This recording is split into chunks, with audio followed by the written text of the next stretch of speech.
Grabe naman. Bakit pumasok sa isip ninyo na i-strike yung channel ni Beyonce? Ha? Ganun ba ka-threat, no?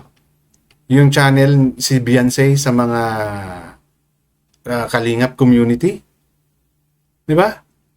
O, hindi porke binigyan ka ng strike, hindi ka na pwedeng magreklamo. Pwede pong magreklamo. No?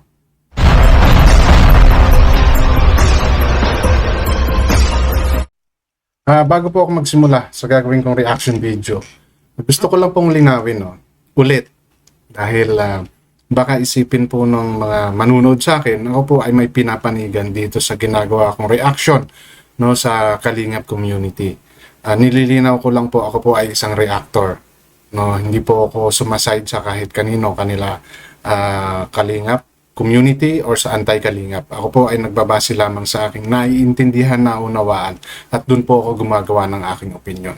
Kung ako man po ay may mga nasasabing hindi maganda sa Kalingap community or sa anti-Kalingap community or sa Team Guapa or sa whatever community na meron dito sa Kalingap, iyon po ay aking opinion. No? Hindi po dahil sa gusto ko sila or pinapanigan ko sila. Nililinaw ko lang po yan. Dahil baka ganun yung isipin. Actually kasi may mga ganun nag-iisip sa mga comment section. That's why I'm clearing this issue. No? Reactor po ako. So meron po akong mga masasabi na maaaring makakasama ng loob sa inyo or salungat doon sa inyong pagkakaunawa. No? Kung ganun man po yun, leave it on our comment section. Para mapaliwanagan nyo ko or mapaliwanagan ko kayo doon sa aking mga nasasabi sa bawat aking content. Okay? So, paglilinaw lang po yan. No? So, kung ano man po yung inyong mapapansin sa aking mga content, leave it on our comment section. And don't forget to subscribe na rin po and pakihit ng notification bell para maging aware kayo sa aking mga upcoming content. Any comment, suggestion, recommendation, leave it on our comment section. Issue lang po tayo. Walang personalan. At lagi po kayo mag-fact check para hindi po kayo mapagsabihang fake news. Okay? So, ang lalamanin po ng content ko na to is about doon sa sinasabing sa live ni Beyonce na hindi daw nabati si Dr. Love. Okay? Another one is mayroon po tayong ipi-play na video at bibigyan natin yung reaction nung comment na yon, no? Kasi kay Cell TV, no? Binasa niya yung isang comment ng isang supporters, I think, no? So, bibigyan din po natin ng reaction yon. And the other one is about sa pag-strike daw, no, ng channel ni Beyonce. Ang aga-aga pa, i-strike nyo na kagad. No, bakit may mga usapan ng lumalabas ng ganun na i-strike na, sisirain na kagad yung channel ni Beyonce, no? So, ito po yung tatlong bagay na aking bibigyan ng reaction sa content ko na to. And I hope, no, pag-isipan nyo or i-analyze nyo po muna yung mga sinasabi ko bago nyo po husgahan na ako ay one-sided or naka-side lang, no, kay Beyonce or sa anti-Kalingap. Lagi ko pong sinasabi na hindi po lahat ng ginagawa ng Kalingap ay mali. At hindi po rin lahat ng ginagawa ng Kalingap ay hindi tama, no? So, mayroon po silang magagandang nagagawa. Isa na ron ay yung napapabahayan nila at nabibigyan nila ng brighter future yung mga taong tinutulungan nila. Now, kung may mga downside man yan, part po yun, no, ng ginagawa nila dahil hindi naman po sila perfecto. Same thing with anti-Kalingap. Kaya sila naging anti kasi meron silang nakita na hindi nila nagustuhan, no? Pero bakit hindi sila umalis? Kasi maaaring gusto nilang ibunyag kung ano yung nakikita nilang mali. Ang problema, kung minsan, wala na sa lugar. Di ba? Aminin natin yan. So, both side may nakikita. That's why ako po ay reactor. Katulad po ng content ko na to ngayon, naumpisahan ko doon sa sinasabing hindi daw, no, pagbati ni Beyonce kay Dr. Love at kay Red Zane nung siya ay nag-live stream. Pinasalamatan niya lahat ng anti-Kalingap dahil may mga punto naman daw yung sinasabi. Diba? Which is totoo naman. May mga punto naman yung sinasabi nung ilan. Pero wag po nating alisin yung punto na sinasabi rin ng Kalingap. Dito sa hindi pagpapasalamat ni Beyonce, dahil hindi na ako nabanggit ang pangalan ni Dr. Love at saka ni Red Zane. Hindi po ibig sabihin nun, parang walang kwenta na kay Beyonce. I don't think, no? Kasi, nagko-conflict na ngayon. May nagsasabi na tinuruan, may nagturo kay Beyonce sa live stream niya na yon. Kung siya po ay tinuruan sa live stream niya na yon, ay di dapat unang-unang ituturo sa kanya doon yung magpasalamat siya kay Dr. Love at sa mga taong tumulong sa kanya, no? Sa pagkakaso or sa pagpunta kay Rapi Tulfo. Di ba? Yun yung mga una niyang gagawin. At hindi po ganyan yung magiging takbo ng live stream niya. Which means, no, kung ano yung pumasok sa isip ni Beyonce during those live stream, totoo po yun. No? Kasi nga, hindi siya tinuruan. Kayang-kaya niyang matutunan kung paano mag-live stream kasi may mga kilala na siya. Ilang taon na siya sa YouTube as a beneficiary. Imposibleng hindi niya nakikita yung ginagawa ng mga nag-live stream. Diba? Even Edu. Diba? Nagla-live stream siya. So, maaaring natuturuan siya. Pero it doesn't mean, no, na may kumontrol sa kanya. Hindi po, para sa akin, hindi po big deal kung hindi man nabati si Dr. Love ni Beyonce. No? And I don't think na ganun din si Dr. Love. Di ba? Ano ba yung magiging, sige, pag binati ba si Dr. Love ni Beyonce, ano po yung epekto nun? Di ba? Kasi kung may samaan ng loob yan, no? Hindi na yan babanggitin at gagamitin ni Dr. Love yung pangalan ni Beyonce sa lahat ng kanyang content. Napakasimple lang po nun. No? Hindi po yun magiging issue. Kung naging issue yan sa mga supporters, no? Hindi ko iniisip na yan ay magiging issue din ni Dr. Love. Kung yan ay ginawang issue ni Dr. Love, si Dr. Love mismo may problema na. No? May problema po. Magpakita po kayo ng patunay na si Dr. Love ay sumama ang loob nung hindi siya na-mention ni Beyonce sa kanyang live stream.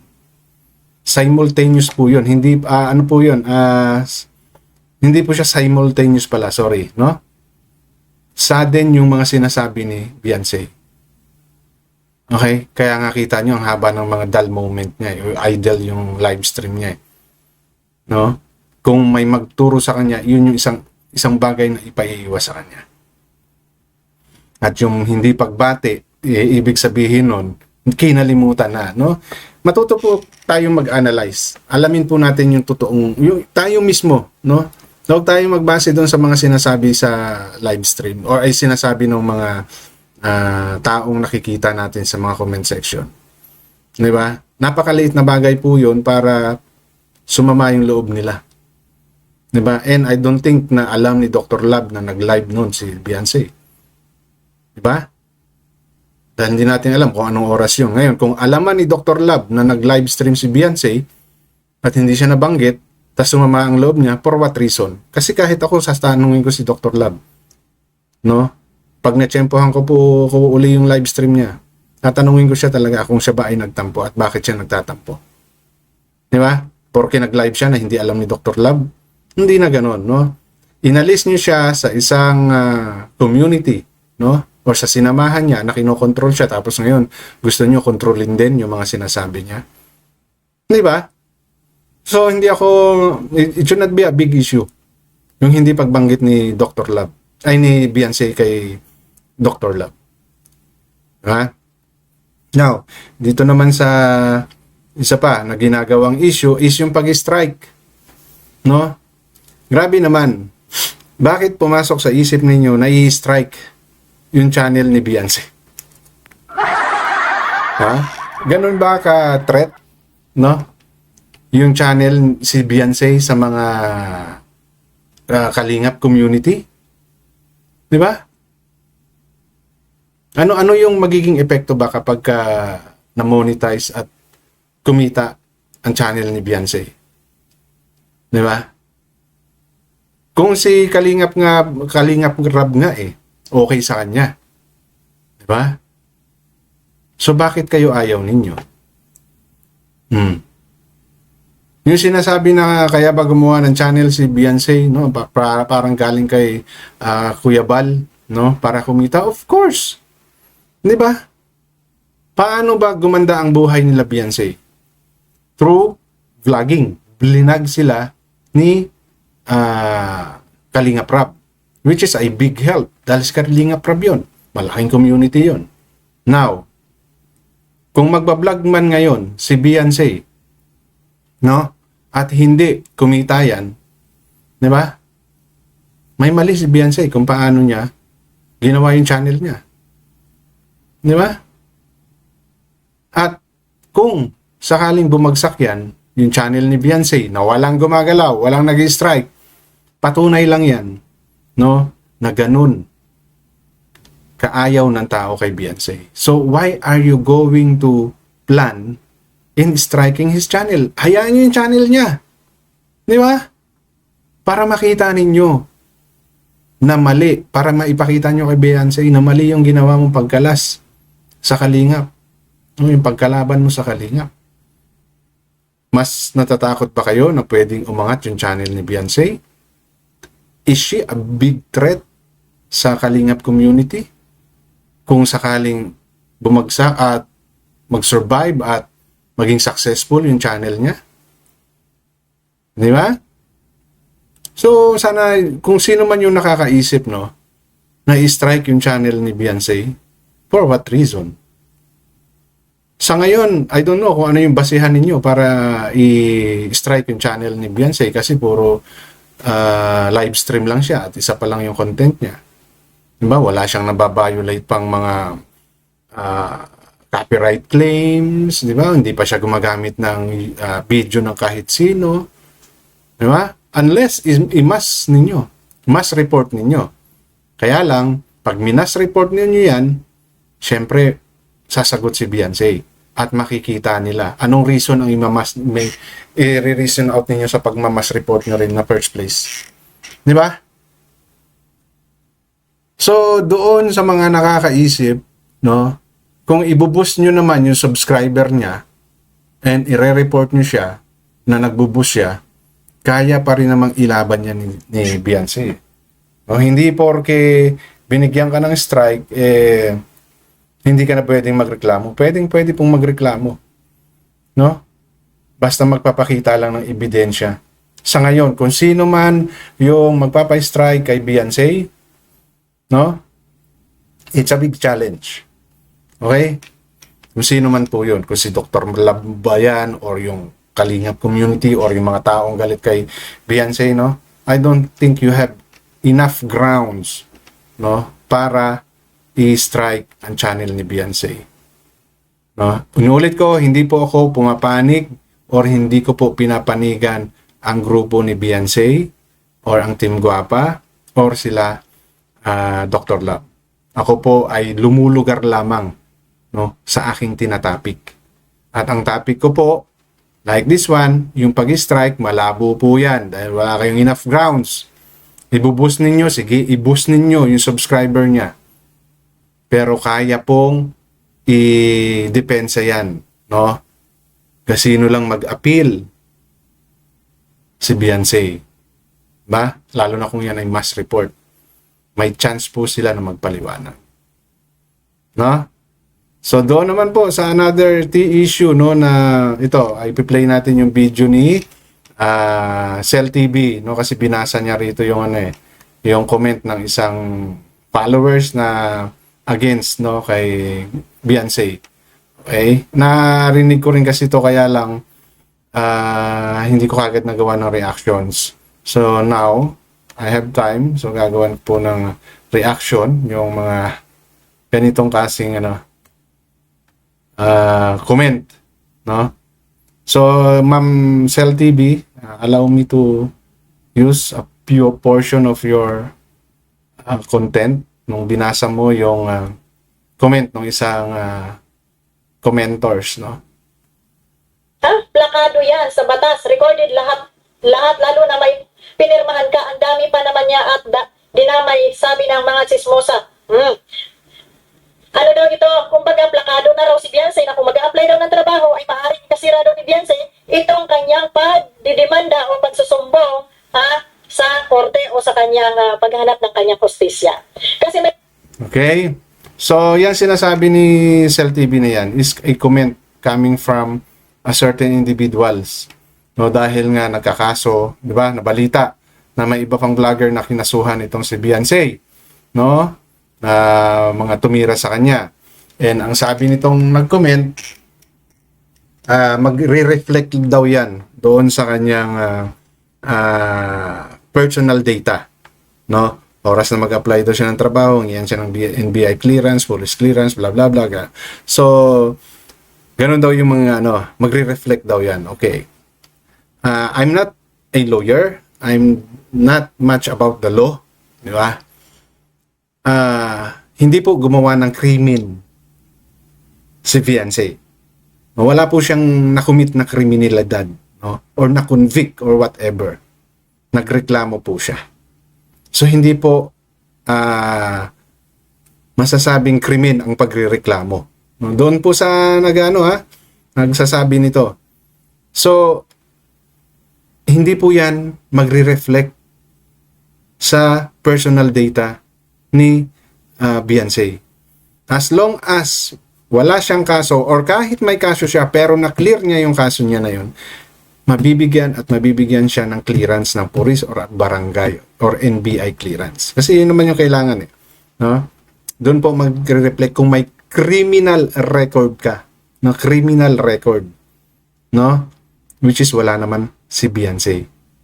So, napaka-imposible po na makaapekto po yun sa oras na siya ay magtrabaho. Dahil ang ginawa niya ay nagkaso siya to defend herself from those allegations. No?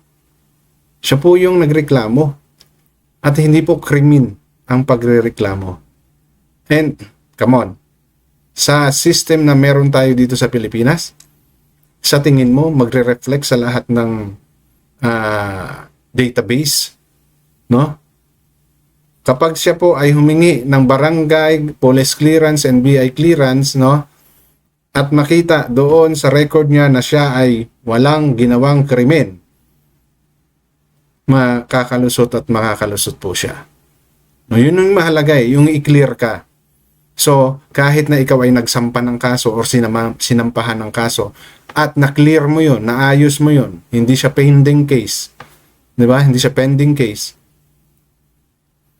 mabibigyan at mabibigyan ka. No?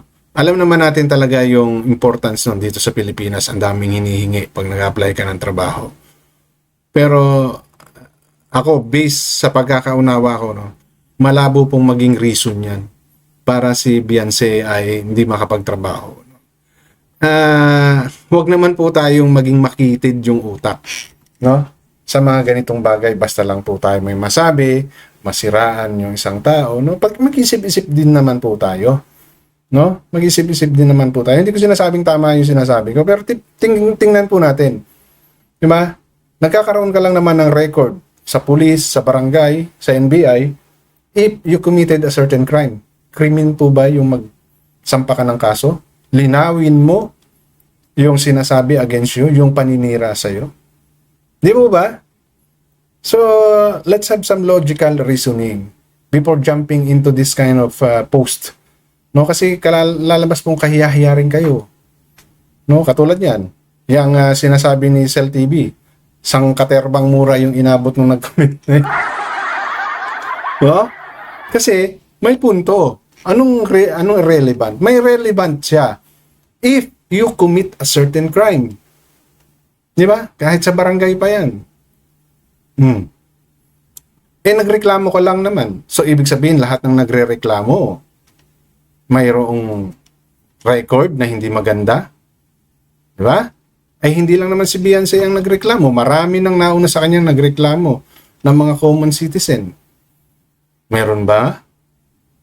Di ba? Na hindi na-deny dahil nagreklamo sila sa kapitbahay nila? Dininay ba ng barangay or ng police? Di ba? As long as wala kang record ng any criminal offenses, no?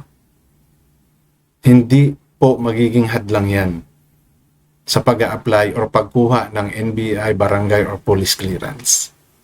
Base po sa pagkakaunawa ko yan, ha? Baka sabihin nyo, nagmamagaling ako. Let's have a logical thinking bago po tayo sumagot sa mga ganitong bagay. Okay, so inulit ko, hindi po ito pagdepensa kay Beyonce or sa anti-Kalinga. Ito po ay opinion ko na nakabase sa aking pagkakaunawa. No? Yun po yung sa akin. Huwag niyo pong lagyan ng kulay yung aking pagre-reaction. No? Dahil lang sa akin, nakabase lang po ako. So kung ano yung tingin kong tama. Ngayon, kung alam niyong mali yung sinabi ko, feel free to comment at my comment section ng content ko na to and sasagutin ko po kung ano man po yung magiging katanungan ninyo. Okay? So, yun na po ang gusto kong i-share sa content ko na to at hanggang dyan lamang.